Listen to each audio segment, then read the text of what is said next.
aral, turo at mga mensahe ay hindi ninyo isinasa puso. Ang ilan sa inyo ay binabaliwala ito. Paulit-ulit nyo man akong tawagin, ako'y di nyo na masusumpungan. At tatawanan ko ang araw ng inyong kasakunaan. Kaya huwag nyo na hintayin humatong sa ganito. Kung ano ang sinasabi ng banal na Espiritu, sundin ninyo.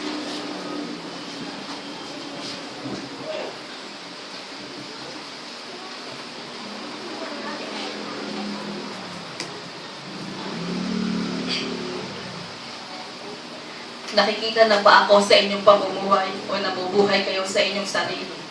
Ang matuwid ay mabubuhay sa pananampalataya. Ang mananampalataya ang siyang magtatagumpay. Amen. Good morning mga kapatid. Nagwa-warning ang Panginoon na yung mga hindi sumasampalataya hindi magtatagumpay. Pag meron kayo, pag meron kayong kayamanan, sa inyo ito ilalagay para safe. Usually, ang isip ng tao, di ba, sa mga bangko, sa security banks ng bangko, doon para safety, di ba? Pero kung mas matalino ka pa, ilalagay mo ito sa Swiss account. Pagkat ang Switzerland ay walang gobyerno talaga, anarchy yun eh.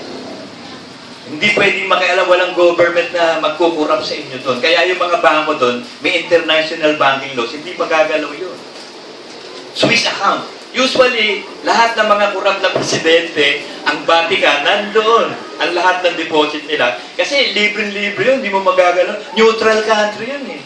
Hindi sakop ng ibang mga bansa yun. May sarili silang anarchy. Kanya-kanya sila doon. Kaya doon, walang kurap na gobyerno, walang kurap ng mga opisyalis ng gobyerno. Nabubuhay sila ng magbayapa doon through understanding to one another. Kaya mas maganda talaga, anarchism pa nga eh. Kasi walang perfect na government. Isa lang ang government na perfect eh. Government of God. Sa lupa, wala. Kahit anong gobyerno itayo mo dito. Kurap. Bakit? Ang mamumuno, tao eh. Pero kapag ang mamumuno ang Diyos, walang kurap. So tayo mga tao ang kurap. Ang Diyos hindi kurap eh.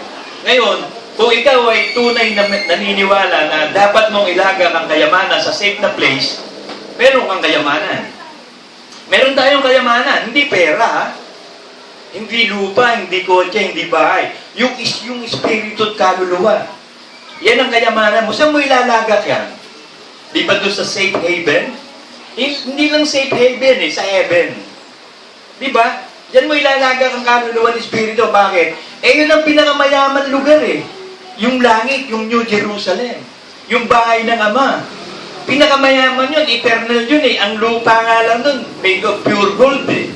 Ang bahay mo, gold. Ang walling nga lang nun, for 12 gems na matitindi, sapphire, emerald, jade. Ang pintuan, pearl eh. So kung ikaw ay tunay na sinasabi mo, mayaman ka, ilagak mo yung kayamanan mo doon sa tunay na kayamanan sa langit. Diba?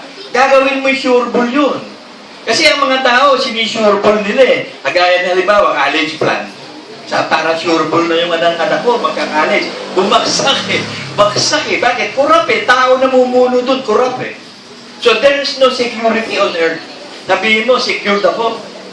Dito sa earth, walang security. Iisa lang ang security. You are with God. Ngayon, i-secure mo yung kayamanan mo doon sa security officer, yung Diyos. Kasi minsan na tayo mabubuhay. Isa lang ang kaluluwa mo. Isa lang ang espiritu mo. Saan mo i-deposit yan? Sa kamay ng Satanas? Naku, na-disgrasya, eternal hell yun eh. Kasi may eternal na buhay, may eternal na bahay, may eternal na uod, may eternal life. Ngayon, ikaw ang pipili niya. Kaya sabi ng message ng mga prophet eh, huwag matigas ang ulo. Kasi pag matigas na ang ulo, dumating yung kasakunaan, wala na. Hindi na tayo matutulungan ng Diyos. So, to be safe, mag-deposit tayo dun sa Diyos. I-deposit natin ang espiritu at kaluluwa natin sa pamamagitan ng pananampalataya. Kaya sabi, yung pananampalatayang nakikita. Gusto mong nakita ng Diyos, yung pananampalatayang nakikita. Simple lang naman eh. Sundin mo yung utos ng apostol, yun ang pananampalatayang nakikita eh. Sabi ng mga apostol, yung aming nahipo, yung aming nakita, yun na ipinapatotoo namin sa inyo. Hindi na ipatotoo mo sa sarili mo. Yung mga dekreto ng Diyos na hinihingi, ito pa rin mo, patunayan mo sa sarili mo. Para na sa ganoon, makapag-ipon ka ng kayamanan. Kasi pinag-iipon tayo ng kayamanan eh. Hindi yung kayamanang mananakaw, ha? Hindi yung kayamanang mawawala, matutunaw. Basta mawawala, hindi, kayamanang eternal. Sabi ng Matthew 6:19 to 20. Huwag kayong magtipon ng mga kayamanan sa lupa, na dito'y sumisira ang tanga at ang kalawang, at dito'y naghuhukay at nagsisipagnakaw ang mga magnanakaw. Ngayon yung kayamanan natin, pwedeng manakaw din yun, ha? Kasi ang Panginoong Yesus, like a thief in the night. Para siyang magnanakaw. Nanakawin din niya tayo. Pero Satan is the true thief. Si Satan ang tunay na magnanakaw, baka manakaw yung kaluluwa at espiritu mo. So mag-ingat ka kay Tanig. Satan come here to steal, to kill and to destroy. Killer to, destroyer to, at saka ito'y magnanakaw.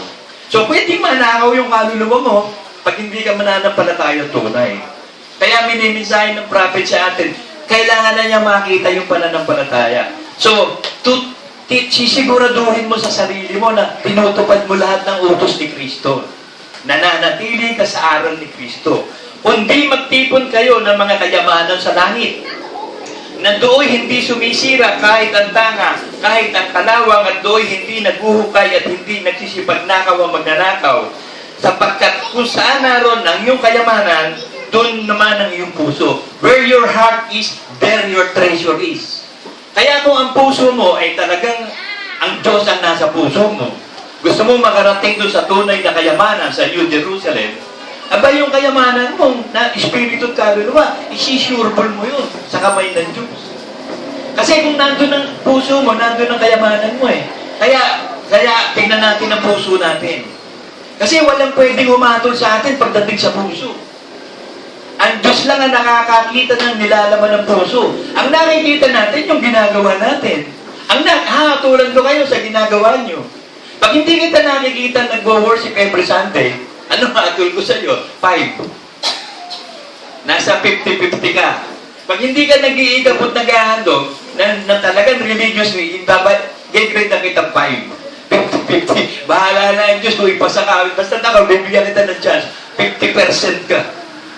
Pero pag nakikita mo, talagang tunay yung pagtugon mo na, kilala na kita, maasahan kita, mapagkakatiwala, mataas-taas ang ibibigay kong grade sa iyo. Kaya may pastor eh, may nag-grade eh, may nangangalaga, may nagpapakain, may nagpapainom eh. Kaya sabi ng Panginoon, Jesus eh, iniibig mo ba ako, Pedro? Opo. Pakainin mo yung mga tupa ko. Iniibig mo ba ako, Pedro? Alagaan mo mga tupa ko. Iniibig mo ba ako, Pedro? Pakainin mo yung mga batang tupa ko. So, ibig sabihin, tuturuan ng tunay na aral. Mamahalin mo, paiinumin mo ng tubig na buhay, pakakainin mo ng salita ng Diyos. So, yung tunay na pastor, magtuturo ng tunay na aral, na siyang kayamanan. Kapag sinusunod mo na ang lahat ng kalooban ni Kristo, nag-iipon ka na ng kayamanan sa langit. Susunod yun dun. Yung mga gawa mo, sabi sa Revelation 14:13. At narinig ko ang isang tinig na mula sa langit na nagsasabi, isulat mo, mapapalad ang mga patay na nangamatay sa Panginoon mula ngayon. Oo, sinasabi ng Espiritu, upang sila'y magpahinga sa kanilang mga gawa, sapagkat ang kanilang gaway sumusunod sa kanila. So meron palang aklat ng buhay na sinagsusulatan ng mga gawa natin. So susunod yung ebidensya doon. Kasi pag ginagawa ng kaluluwa at espiritu mo, yung mga kautusan ni Kristo nakasulat sa aklat ng buhay, susunod yun doon. E paano mo magagawa ang gawa ng Diyos? John 6:28. Yes, drink the water. The living water.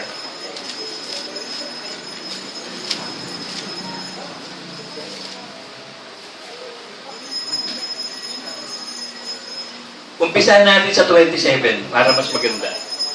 Magsigawa kayo ng hindi dahil sa pagkain na papanis. So yun daw gagawin mo, yung walang panis na pagkain. Ano ba pagkain ng espiritu at kaluluwa? Salita ng Diyos, napapanis ba yun? Hindi, makapangyarihan yun eh.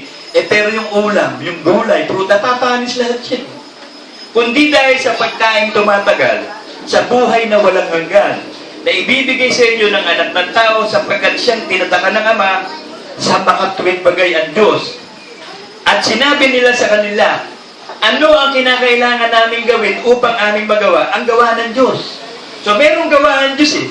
Ano gagawin namin para magawa ang gawa ng Diyos? Para na sa ganun, pag nagawa mo yung gawa ng Diyos, yun yung pupunta sa langit. Kasama na kagano at Espiritu mo yun eh. Susunod ang mga gawa mo sa langit. At yun nakasulat sa aklat ng buhay. Sumagot si Jesus at kanilang sinabi, ito ang gawa ng Diyos na inyong sampalatayan, sampalatayan, yaong kanyang isinugo. So, pinaniniwalaan mo ba ang Panginoong Jesus isinugo ng Ama, Diyos at tagapagligtas mo? Amen. Nasusulat ka agad sa aklat ng buhay yun kasi mababuting gawa yun eh. Naniniwala ka ba na si Brother Manny isinugo ng Diyos, ni Kristo? Amen.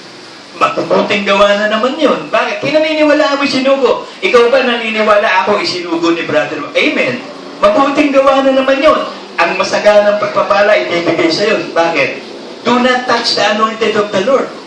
Kapag pinainom mo lang ng kahit isang malamig na tubig, ang isang propeta, tatanggap ka ng reward ng isang prophet.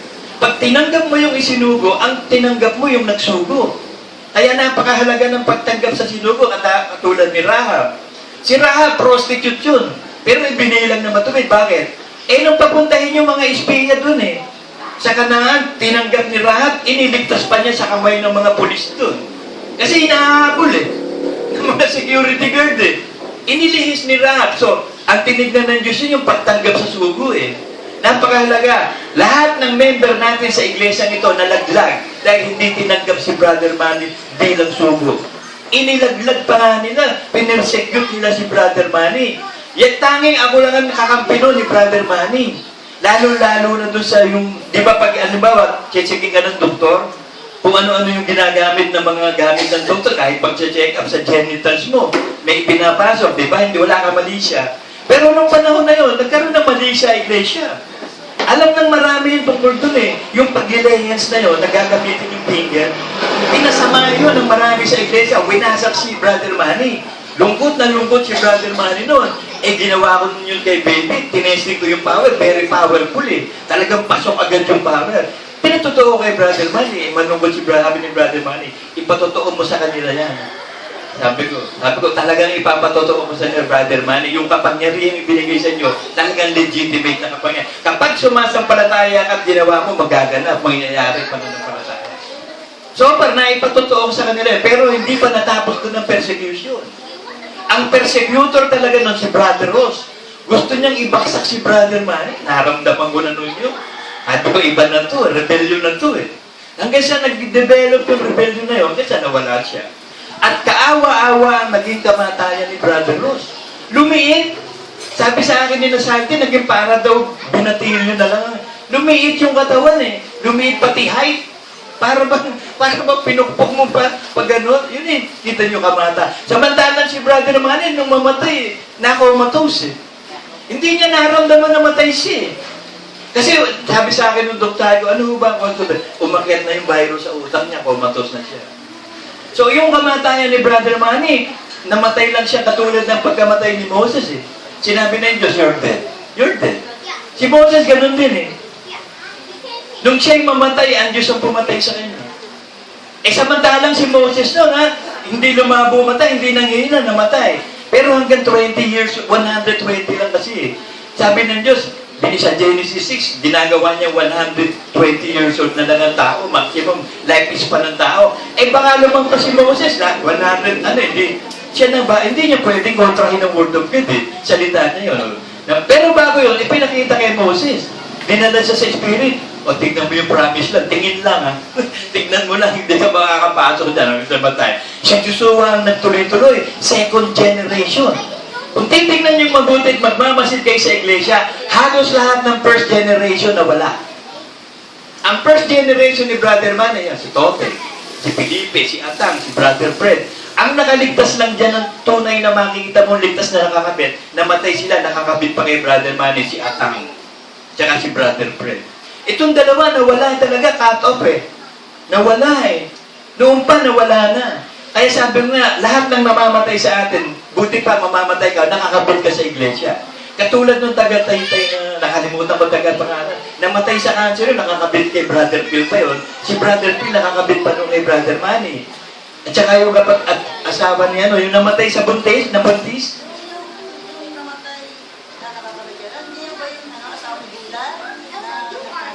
oo, nakakabit pa rin yun. Nakakabit pa kay Brother Manny nung mamatay yun. Kaya sabi, mapalad yung mga namatay na nasa Diyos pa eh. Pag nakakabit ka pa sa pinuno mo at yung pinuno nakakabit pa sa sinugo, namatay, ligtas yun. Kasi may mangyayaring masama eh. Katulad ni Dads. Nung mamatay si Dads, nakakabit pa sa akin yun. Kasi sabi sa Isaiah 57, may nakasulat dun eh.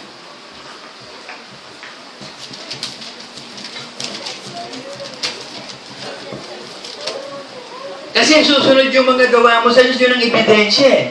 Na ikaw ay nagpasakop sa otoridad, sumunod ka sa otoridad, nanatili ka sa iglesia, nakakabit ka pa doon sa pinuno mo, at yung pinuno mo nakakabit din sa mga sinugo. Kasi nakakabit si Kristo sa Ama eh, nakakabit si Brother Manny kay Kristo, nakakabit ako kay Brother Manny, nakakabit kayo sa akin. Kaya nga sabi ni Brother Manny, huwag kayong ihiwalay sa akin. Hindi na sinabi ni Moses yun eh. Lahat ng panig sa Diyos, pumanig sa akin. Lahat ng hindi panig sa Diyos, kayo mga Levita, huli ng itak nyo tsaka sundan, patayin ninyo ang inyong asawa, mga anak at mga magulang, patayin ninyo lahat. Nagsamba sila sa Diyos-Diyosan eh. So lahat ng nakakabit lang sa mga isinugo, ang nakakabit sa Diyos. Kapag ikaw ay karnal lang ng isip mo, ayaw mo magpakadalubasa sa pagsunod, ang gagawin ng Diyos sa'yo, kung buligtas ka, papatayin ka. Para nakakabit ka pa, ligtas ka. Kasi pag nawala ka na, hindi ka nakakabit sa iglesia, wala na. Delikado ka na. Baka hindi ka maligtas. Isaiah 57:1. Ang matuwid na namamatay at walang taong nagdaramdam at mga taong mahabangin pumapanaw, walang gumugunita na ang matuwid na alit sa kasamaan na darating. So, alam ng Diyos yan eh. Kapag ikaw anak ng Diyos talaga, matapat ka sa puso mo talaga, nagsusumikap ka talaga, kaya lang meron kang carnality. Para bang ang hina ng pagkakristyano mo, hindi ka makaperform talaga ng religious na pagsunod, ang gagawin ng Diyos sa'yo, give the body to Satan so that the spirit may live. Ganun ang ginawa kay Brother Fred. Kasi si Brother Fred nung araw, lumihis na din eh. Kumukuha ng mga ibang pastor, nangungumbida, eh ikaw ang pastor ng Diyos. Ano ituturo nun? Si Atang din, namatay din yun, nakakabit yun. Pero itong dalawa, nung mamatay, hindi na nakakabit, delikado. Hindi ko hahatulan. Ang hinahatulan ko, yung nakikita ko at narinig ko, nahihipo ko, yung nakita ko, na ginawa. Kasi ang pwede kong hatulan, yung ginawa mo eh. Pero ang puso mo, hindi pwede. Kaya hindi ka pwedeng umatul eh. May mga hindi banal na pwedeng iligtas ng Diyos sa pamamagitan natin eh. Job 22:30.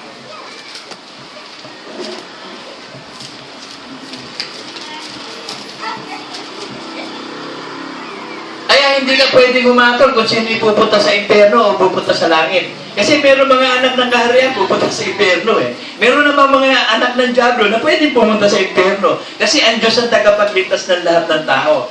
Pero kailangan ma-meet yung standard. Ito yung standard eh. Merong isang malinis na tao na banal na nananalangin para sa kanya. Ito, basahin ko ha. Job 22:30. Kanyang ililigtas pati ng hindi banal. O kita mo, magliligtas ang Diyos ng unbeliever. Bakit siya ililigtas? Oo, siya'y maliligtas sa kalinisan ng iyong mga kamay. So kung ikaw ay matuwid at banal, ang panalangin mo, dinidinig ng Diyos. Bakit? Isinugo ka eh. Lahat tayo ay sinugo eh. Ang Panginoong Jesus, apostles of God. Si Brother Manny, apostles of Christ. Tayo, apostles of the church. Kung tawagin, mga isinugo ng iglesia. Kaya lahat tayo sinugo, lahat tayo anointed. Lahat tayo ay binigyan ng Diyos ng kapangyarihan, magpalayas ng demonyo, magpagaling ng may sakit, magsalita sa iba't ibang wika. Ang pagpalain natin, pagpapalaan sinumpa natin, susumpain. Ang lahat ng gumagawa ng kasamaan sa inyo, pag-iigantihan ng Diyos. Ang lahat ng magpapala sa inyo, pagpapalain ng Diyos. Kaya tignan natin mabuti yung ating mga gawa. What riches do you really want? Anong kayamanan ba talaga gusto mo? Kasi yung kayamanan sa lupa, mawawala yan eh. Gastusin mo lang yan, ubos na yan eh. isugal mo lang yan, ubus na yan eh. O kaya ma-hold up ka, wala na yan eh. Kahit ilagay mo sa bangko, ay kung na-bankrupt yung bangko, magkano ba ngayon naman, yung deposit na security depo, 500,000 ba? O 50,000, di ko alam. Sabi ng Proverbs 8:17,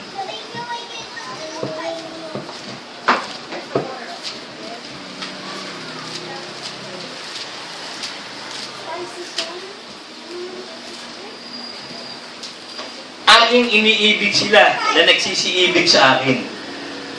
At yung nagsisihanap na sumasikap sa akin, masusumpungan ako.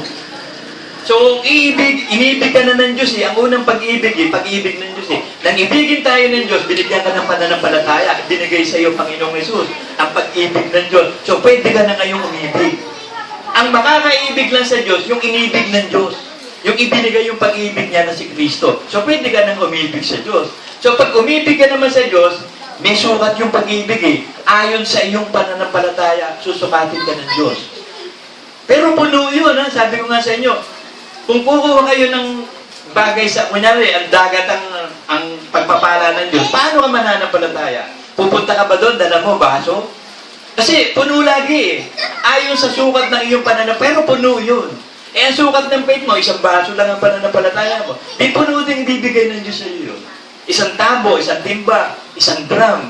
Sabi ko nga, ang gusto kong pananampalataya pag sa dagat, tubo.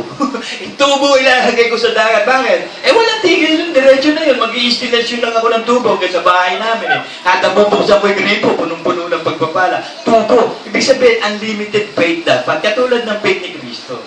Na, ang pananampalataya natin, it is done unto you as you believe. Kukunin mo lang to sa pamumuhay sa kabanalan at panalangin.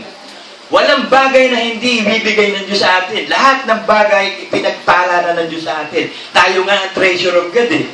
Tayo ang kayamanan ng Diyos. Ngayon, ibilang mo rin na sarili mo na kayamanan. Yung kayamanan mo mismo. Yung espiritu at kaluluwa mo, huwag mong pabayaan.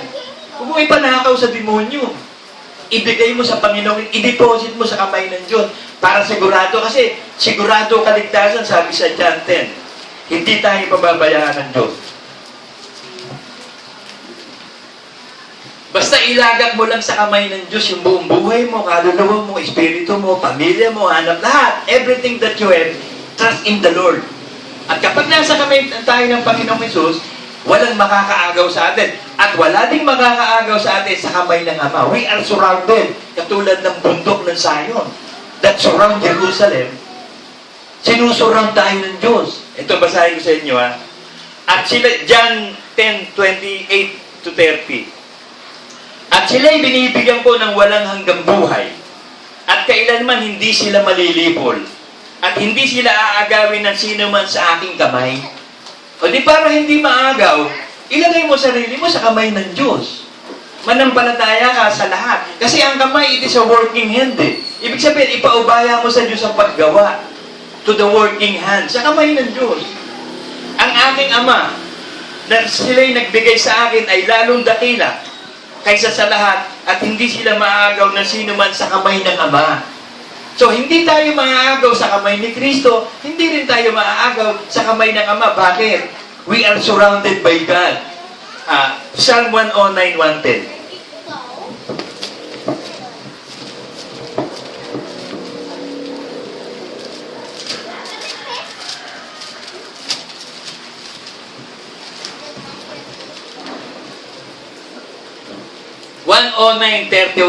Tsaka 110.1. Biniyak eh. Pinaghiwalay nung gumawa ng Bible to eh. Hindi pinagdikit eh. Magkadikit dapat to eh. Hindi pa ginawang 32 itong 1 eh. 109.32 dapat eh. Mali yung pagkakagawa pa eh. Basahin ko sa inyo ah. Sapagkat siya'y tatayo sa kanan ng mapagkailangan. So, tatayo ang Panginoon sa kanan ng mapagkailangan. So, eto ko, tatayo ang Panginoon sa kanan ko. Eh di nasa kanan ko, ang Panginoong Hesus. Mapagkailangan ako eh. Lagi ako nagpepre eh. Upang iligtas sa kanilang nagsisihatol ng kanilang kaluluwa. Sinabi ng Panginoon sa aking Panginoon, sinabi ng Ama sa Panginoong Hesus, umupo ka sa aking kanan. Eh di ito ang Ama. Ito ako, nasa kanan ko si Kristo. Di ba surrounded? Ito yung Ama sa kaliwa ko, surrounded ako. Yung sa kanan si surrounded. Yun yung John 10:28, 29. We are surrounded by God. So, sino pwedeng gumalaw sa iyo? Sino pwedeng manakit sa iyo? If God is with us, who can be against us? Basta huwag kang bibitaw kay Kristo sa Ama. Nasa iyo yung Espiritu Santo. Nasa Kanya rin ang Espiritu. Ang Espiritu Santo na kay Kristo, Espiritu Santo nasa iyo. Ang Espiritu Santo nasa Ama. So, tatlo tayo eh. Ang Panginoong Yesus sa kanan ko, sa kaliwa ko, nasa gitna ako. Sino gagalaw? Ang Espiritu Santo nasa amin tatlo. We are surrounded by God. So, sino gagalaw? Wala eh. Ano man ang nangyayari sa inyo, ano man persecution, ano man panlalait, tandaan nyo, kawawa yung mga tao yan. There is time na gaganti ang Diyos eh. Hindi pa punuan sa loob, hindi pa sila kinakalos. Pero pag kinalos na, dadalawin sila ng Diyos, ipaghihiganti niya tayo. Usually, ito sa ano pa eh, sa rapture pa eh. Iiwanan sila eh. Pero tayo gusto na natin gantihan eh. Katulad nung nandun sabi ng mga propeta, Panginoon, kailan mo ba naman igaganti kami dyan sa mga pumatay sa iyong mga propeta? Kailan ba? Sabi na dyan, wait lang kayo, wait lang. Sandali lang. Hihintayin pa natin yung tribulation stage, tsaka natin hahatulan niya. Wait lang kayo. Pero kasi tayo mga tao, pag may gawang masama, gusto natin gantihan eh. Lord, ganti mo na nga kami. Katulad ni Elijah. Galit na galit din si Elijah eh. Kasi tinutugis siya eh. Talagang gusto niya nang pabaksakan ng apoy eh. Pero sabi ng Diyos, hindi, relax lang. Ako bahala. Nasa akin ang paghihiganti. The vengeance is mine. Ang gagawin nyo lang, be still and be relaxed. Exodus 14:14.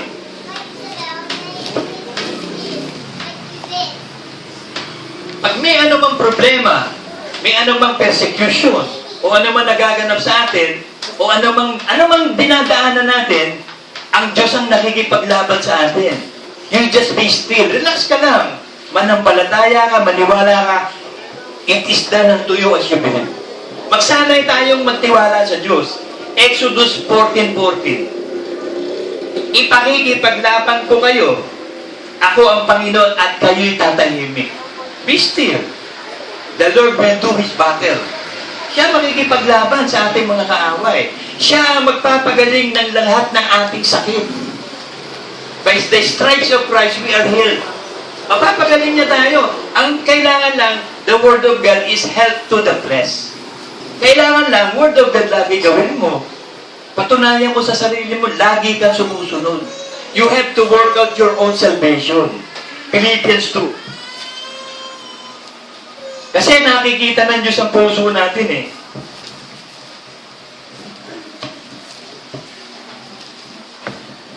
Gusto niya lang yung lagi tayong sumusunod. Kasi pag nakikita niya lagi kang sumusunod, pagagalingin tayo eh. Sabi, humble unto me, pray and seek my face, I will forgive yours and I will heal your land. Pagagalingin eh. Kaya nga mga minamahal ko, kung paano ang inyong laging pagsunod.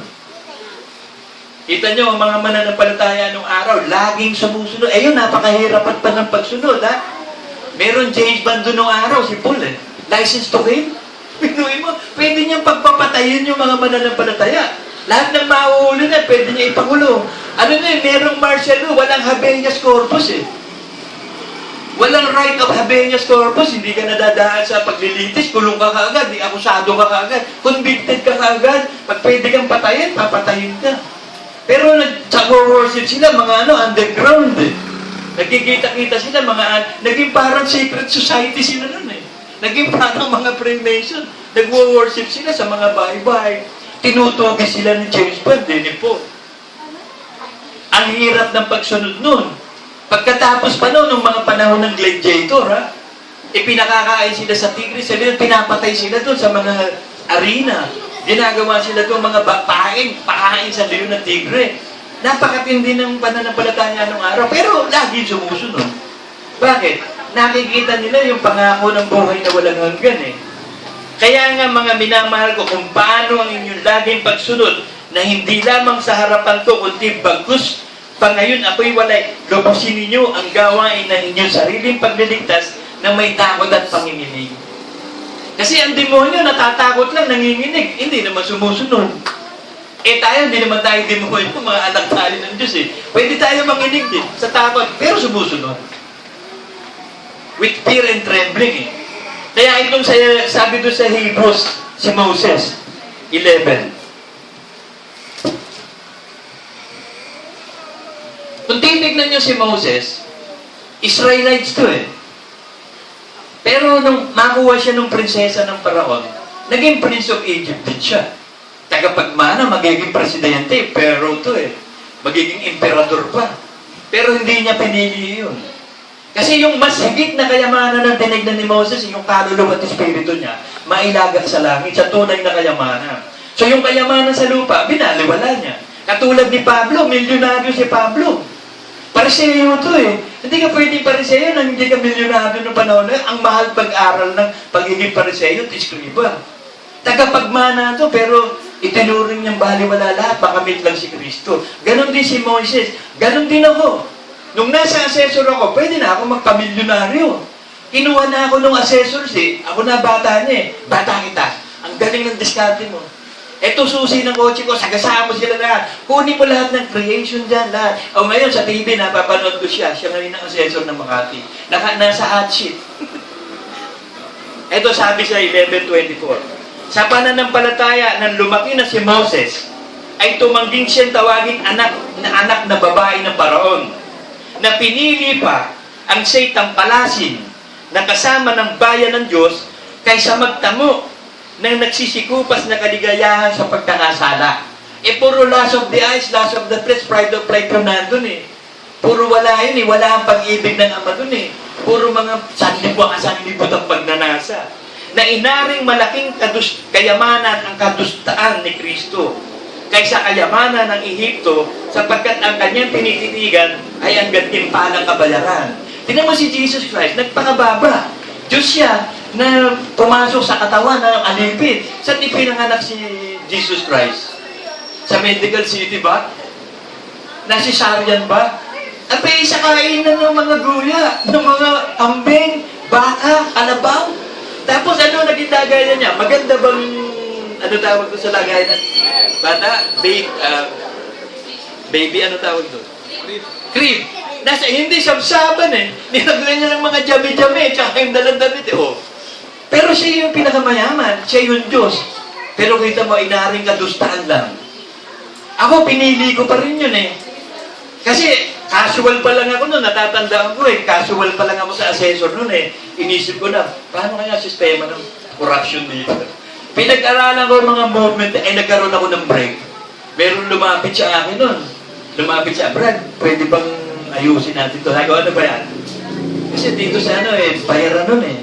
Kinuha ko yung lahat ng tax declaration. Sabi ko, magagawa natin ang paraan niya, magkano ba? Sabi niya, alam mo, ang kalakaran sa Maynila, 50 eh. 5% sa akin. 5% daw sa kanya. Sabi ko, iba kalakaran dito. Kung hindi, pag-usapan natin. Sabi ko, pag-usapan na. Hindi yun, 50,000. Ni-report ko kay Mario. 50,000. Oh. Ang napunta na sa akin, 13,750. Ang dami ka. Sabi ko, iba talaga yung dikit ka dun sa Supremo. Pag hindi ka nakadikit sa Supremo, ano ka lang, katipunan ka lang na mga phone. Hindi pwede ka na, official ka na. Binalap pa, sabi ko, ba't ito lang? Litin sabi ah. O di sige, kung magpasok kay engineer niyan, ay hindi, kasya na to. Okay na sa akin to. Sabi ko, ayun pala, ganun pala kasimple. Sabi ko, dito na ako magpapayaman. Dumating naman yung time, nagkaroon na ako ng calling. Hindi ko na makontrol yung sarili ko na hindi ako mag-commit sa pananampalataya. Nararamdaman ko sa sarili ko, sabi ko, hindi kayamanan talaga eh. Bata pa ako, sanay na ako sa pera eh. Ay, kung dito, hanap ko, meron ako ibang hinahanap. Hindi naman durog, hindi naman baba. Iniwan ko nga yung girlfriend ko, ang ganda. Sabi ko, medyo relax muna tayo. Umiyak pa! May team song pa kami, hindi ko alam. You invite, nakalimutan ko, sabi ko, ang mga babae, ang kokorni. May team song pa, hindi ko alam, may team song pala tayo. Tapos sabi ko, sabi ko, nung panahon na yung seeking talaga ako. Talaga, titignan niyo kung ganito, ang ganda ng girlfriend ko ba? Pang-miss contest. Talaga, ang daming na. Sabi sa akin, parang mo naging girlfriend yun? Ikaw na. Tapos sabi ko, paano hinarake pa? Naghahanap ako, may hinahanap ako, hindi ko matagpuan. Pera, sugal, babae, alak, durog, wala eh. Nung pala, Diyos pala yun. Nagpupunta pa ako sa mga nag-research ako, Buddhism, nag-research pa ako sa Iglesia ni Cristo. Nakagawa pa nga ako ng libro eh. Jesus Consciousness in the Lotus Position. Pinagsama ko yung yoga at saka Kristyanismo. Palpak pala yun. Naging manghuhula pa ako, ang dami kong pinagdaanan. Talagang lahat yun, tinapon ko, nireject ko lahat. Isa na lang ang pinagdesisyonan ko, ang Diyos, mananampalataya ako sa Diyos. And this time, pag ako sumampalataya, talagang sumasampalataya. Walang makakaagaw sa aking pananampalataya. Ako hari na sarili ko, meron akong hari ng mga hari. Walang pwedeng magdikta sa akin kung ano gagawin ko, kung ano sasabihin, kahit na sino pa kayo. Kaya kita nyo sa iglesia, pag may nakikita ako kahit pinuno, na tila palpak na, kalaban na agad ako noon. Tritik na niya ako. Natatandaan ko talaga si Brother Ross noon nung naglasing. Kasi hindi ko na sinasamahan ng mga aral niya eh. Tapos pumunta ako sa baras noon, sabi ko kay Ernie, pare, ba't may nararamdaman ako dito? May problema ba kayo? Sabi niya, bakit? Ba't kayo ganyan? Ang lalam niya ng espiritu nyo. May problema. Ay, ano ba ang problema? Ikaw. Ba't ako naging problema? Masama loob sa'yo ni Brother Ross. Sabi ko, bakit? Sinabi mo daw yung preaching niya, ala na bisa. Ay, sabi ko, baka yung narinig kay Manuel sa amin. Kasi nagkukunwarihan kami ni Manuel, ala na bisa. Akala niya yun. Sumama pa na loob. Sabi ko kay brother, patawagin mo nga, mag-iinuman kami. Hindi ko naturon. Daanin natin sa inuman yan. Mag-ayos nga tayo, tawagin mo nga si brother. Sabi ko, Bishop, ganito ang pag-uugali, ma-emotional. Tapos ako pala problema, hindi ko alam. Nung gabi na yun, wala din nangyari. Wala din nangyari. Hindi rin nag-aayos. Hanggang sa iyo na yun, develop kay brother, yung kakaibang spirit. Kasi ang tinitignan naman ng Diyos yung puso eh. Kapag sinasadya mo kasalanan, ibang klase na yun. Kung ikaw ay nagkakasala lang, hindi mo sinasadya, okay pa yun eh. Pero yung sinasadya mo na kasalanan, alam mong worship, hindi ka nag-worship, pwede ka naman mag-worship. Tumatanggap ka ng pera, hindi ka nagdidimang, sinasadya mo eh. Ano makakatulong pa sa iyo? Sabi sa Hebrews 10:26. Sapagkat kung ating sinasadya ang pagkakasala, pagkatapos na ating matanggap ang pagkakilala sa katotohanan, wala nang haing natitira pa tungkol sa mga kasalanan. Delikado. Pag dumami ng dumami ang palalayasin ka ng Diyos. Psalm 6:10.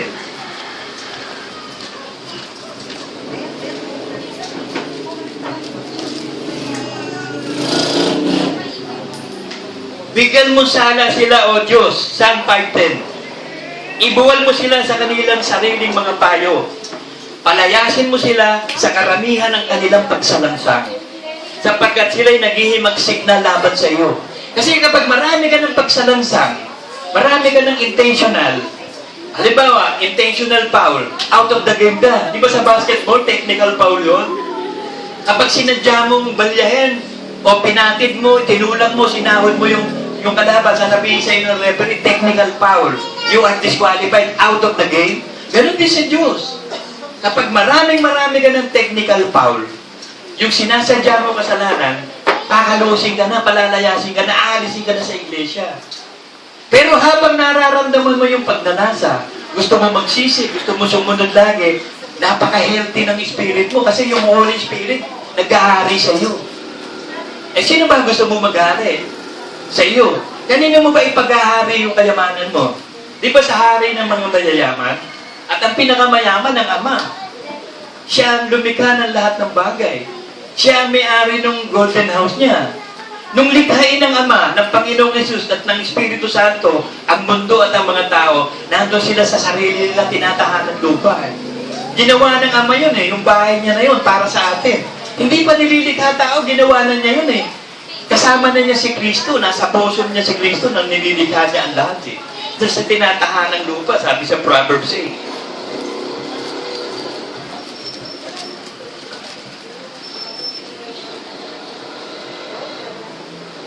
Nasa siping nga niya ako, nagaya ng matatalinong manggagawa.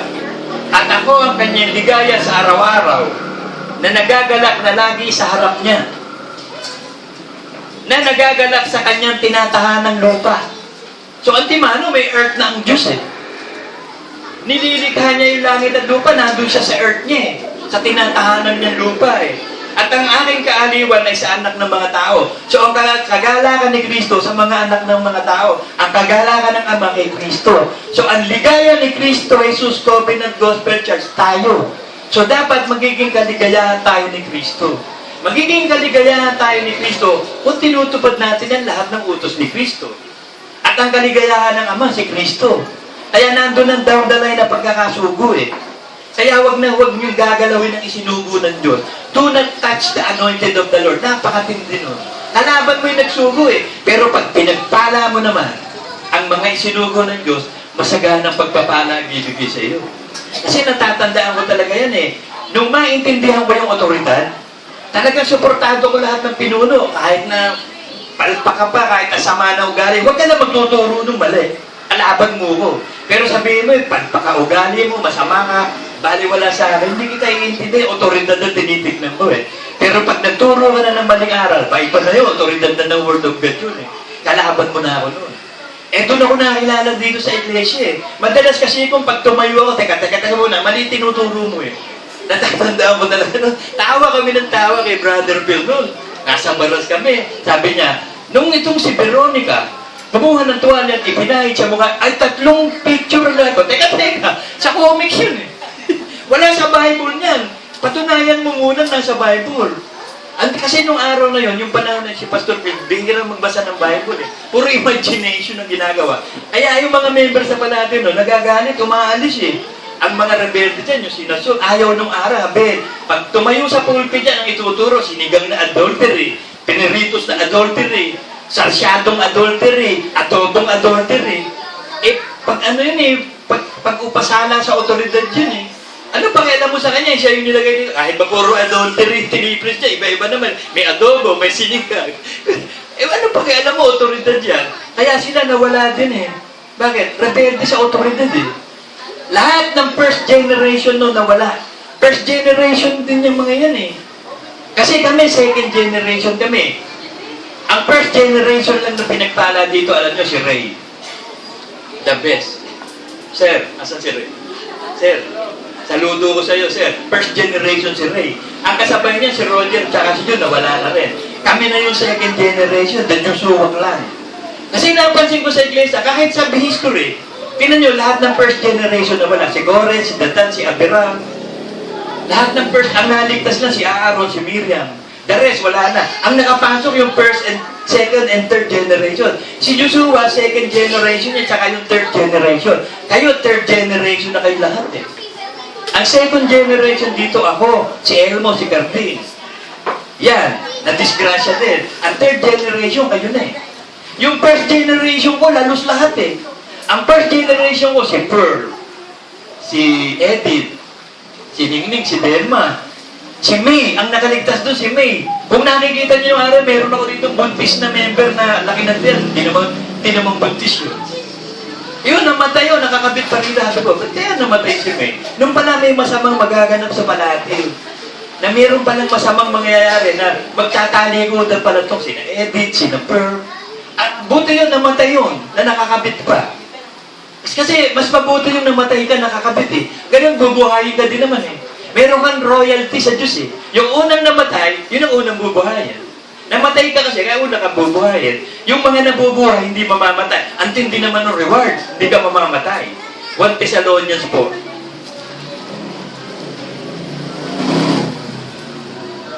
Sapagkat ang Panginoon din ang bababang mula sa langit, na may isang sigaw, may tinig ng arkanghel, at may pakakak ng Diyos, at ang mga nangamatay kay Kristo Jesus ang unang mabubuhay. So yung nangamatay kay Kristo Jesus ang unang mabubuhay. So pag namatay ka na wala si Kristo Jesus sa iyo, ba hindi ka unang mabubuhay? Second resurrection ka. Ito first resurrection. Kung magkagayon, tayong nabubuhay, na matitira, aagawin kasama nila sa mga alapaap upang salubungin ng Panginoon sa langit at sa ganito isa sa Panginoon tayo magpakailanman. So yung tayo mga buhay naman, hindi naman mamamatay. Kaya nga meron akong prayer eh. Ang aking pananampalataya, lahat ng tunay na Kristiyano sa palati, lahat ng tunay na talagang sumusunod, hindi mamamatay. Kung mamamatay ka, ibig sabihin karnal ka rito. Sabi sa John 11:25.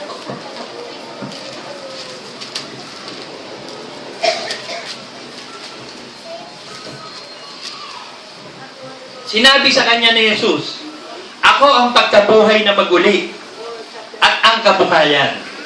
Ang sumasampalataya sa akin, bagamat siya'y mamatay, gayon may mabubuhay siya." So yung tunay na sumasampalataya sa palatiw, pero may carnality, hindi siya makatugon talaga ng dire-diretso pagsunod, hindi niya ma-maintain yung faith, pwede kang mamatay. Pero hindi ka mamamatay talaga, katawan lang, bubuhay ka maguli ng Panginoon. Pagdating ni Kristo, ikaw ang unang magbubuhay kaysa sa amin, na buhay lang uunin. Inaakin ko na. Bakit? Sinusunod ko ang Diyos eh. Lahat ng kalooban ng Diyos, nagsisikap akong sundin, so hindi ako mamamatay. By your words, you are justified. By your words, you are condemned. It is done unto you as you believe. Pag sinasabi ng bibig mo, pinaniniwalaan ng puso mo, magaganap yun. So malakas lang ang loob ko sabihin kasi sumusunod talaga ako. Pero pag hindi ka naman sumusunod, hindi mo masasabi talaga yun. Tignan mo si Pablo, sabi niya, imitate me, for I have imitated Christ. Masasabi ba ni Pablo yun kung hindi totoo niyang ginagawa? Imitate me, sabi niya, I have imitated Christ. Ganun din ako, imitate me. Kasi ang buhay ko, bata pa ako, wala nang kakwenta-kwenta eh. Wala nang kakwenta-kwenta buhay ko. Pero yun mo, bata ka pa oh. Alam niyo, meron pa nga akong ginawa, I have that criminal mind, hindi ko makalimutan. Buti may Diyos ako eh. I have the criminal kind, bata pa. Ako, hinahangaan ko talaga yung kuya ko. Napakabait ng kuya ko. Maliit pa yan, masunurin sa mga ko. Ako yung contrast niya, salbahe, lahat nasa akin na. Yung lola ko, meron dyan, ano yan eh. Meron silang puno ng mga sampagita. Eh, yung mga sampagita na tinutuhog yan, binibenta eh. Ang kuya ko, pag nakikita ko, nagtutuhog sila. Pero yun mo, tutuhogin mo yung lalagyan mo ng tawag ko. Yung nasa itulo. O yun, tapos lalagyan mo na nakapaligid yun. Oh. Pag nakalima ka, 5, 5 tuhog nun, 5. Eh, meron doon isang malaking ano, yung lalagyan ng gatas nung araw. Sabi ko sa lola ko, Lola, pag halimbawa, naghamot ako ng mga kapupot ang tawag doon eh, napuno ko itong lata na to, magkano? Piso. Ay, kung piso ha. Sabi ko, sige, ito na lang sa akin, ayoko magtuhog. Tagal doon, bago ka makasingko doon, ang tagal eh. Eh, yung piso agad eh. Eh, di binuha ko yung lata ng gatas. Pumasok sa isip ko, sabi ko, kung ito lalagyan ko ng kampupot ang tagal, naisip ko na lalagyan ko muna ng dahon yung ilalim. Di pinuno ko nung kalahati dahon. Yung kalahati, puro kampupot na, ibinilipin ko sa lola ko. Lola, tapos na ako. Ang bilis mo naman na po. Ay, kung ang bilis ko talaga, dinigay ko, dinilipin. Naku, ito na, nung chinecheck na lola ko, nagmumumura. Sabi, walang yaya nga po ko na yan. Asan ba yung walang yan sila rin na yan? Nilugo ko, puro dahon. Puro dahon. Galit. Mula nung naban ako, hindi na ako makapunta sa... Nangunguha na lang ako ng gagamba doon sa puno ng balimbing. Sabi ko, talaga, buti na lang may Diyos mo. Meron pa akong isang ginawa na talagang kriminal talaga ako nung bata. Masama talaga eh. Yung sumulong grocery talaga nung araw niyan. Yung sa may McDo yan, sumulong grocery yung banda dun eh. Sabi nanay ko, binigyan ako 30 pesos, may tindahan kami. O ito yung 30, ito yung mga bibilhin mo, pumunta ko. Pag naman ako pupunta, ang liit ko, di ba kayo dapat? Hindi, basta pumunta ka, papaluin ako pag hindi sumunod eh. Pumunta ako dun. Nung nandun ako, nakita ko dun sa panay nagpa-package lang ng gano'n. Tapos tinatalian, nilalagyan si Ibo. Binano na yung mga house. Sabi ko, ba't ganun to? Walang bayan. Eh, bata ako. Bagong dating ako doon, bagong salte. Sabi ko, kung gawin ko kaya, pagkakuha mo ng mga paninda, iuwi ko na. Tinignan ko yung pintuan. Sabi ko, kung doon ako dadaan, masikip. Kung sa kabila dito, doon ako sa masikip. Dahan doon ang tricycle eh. Pag nakalampas na ako, tatakbo ko. Tinitignan ko, itinasok yung mga pinamili. Pagkatapos ipasok pa, tinalian na, nilagay yung resibo. Sabi ko, pa, hindi ako sinisikat. Di kinuha ko, unti-unti ako nagkakato sa may pinto. Unti-unti ako nung malapit na ako sa pinto, sabi ko, tatakbo na ako rito para hindi ako mahapon, sasakay yung tricycle. Nung naglalakad na, tumakbo na ako, nakalusot. Pagdating ko sa bahay, chinek ng nanay ko. Sabi ng nanay ko, bumalik ka dun. Ay, ba't ako babalik? Kulang ng 4 na katol. 5 katol, isa lang nakalagay. Sabi ko, umiyak ako, nagpaduhan ko, batang-bata ako, bakit ako itutusan nyo? Kayo na lang. Hindi ako makakapunta doon. Sabi, sige na ako na nga. Tapos kinabukasan, sabi ng nanay ko, ba't ka may sintron, may chinelas ka't pitaka? Eh, nung araw, 30 pesos, napakalaki nun. 2:1 pa ang dollar no, na $2 2 pesos is equal to $1. May mga isang pera no, puro silver pa. Ha? Isang pera pa nun, mahalaga. Kahit ang nanay ko, may sitron ako, meron akong tsinelas, meron akong pitaka. Saka kumuha ng pera, sabi ko, akong bahala doon. Lumaki ko ng gano'n. Naging talagang laking kalye ko. Lahat ng sugal, sinusugal ko. Nagkapera ako sa kalye. Lumaki talaga ako ng vagabonds eh. Hanggang sa 13 years old, natuto na ako dumulog up to 28 years old. Nung tawagin lang ako ng Diyos, 1985, doon lang naputol yung kawalangyaan ko. Nasanay ako sa pera lahat. Barkada, babae, sugal, lahat. Naranasan ko lahat ng vices. Walang takwenta-kwenta. Pero nung napunta na ako sa Diyos, tiniis ko na lahat. Na-stroke pa nga eh. Biruin mo, sumusunod ka na, na-stroke pa. Nung pala, ganun pala talaga ang Diyos eh. Gagawa siya ng isang bagay na hindi malubos maisip mo ang bakit nangyayari. Pero napakaganda. Napakabuti lahat. Kaya pag kayo nagkakasakit, okay yun para sa inyo. Pagagalingin naman kayo eh. Pagtutuwid lang yun eh.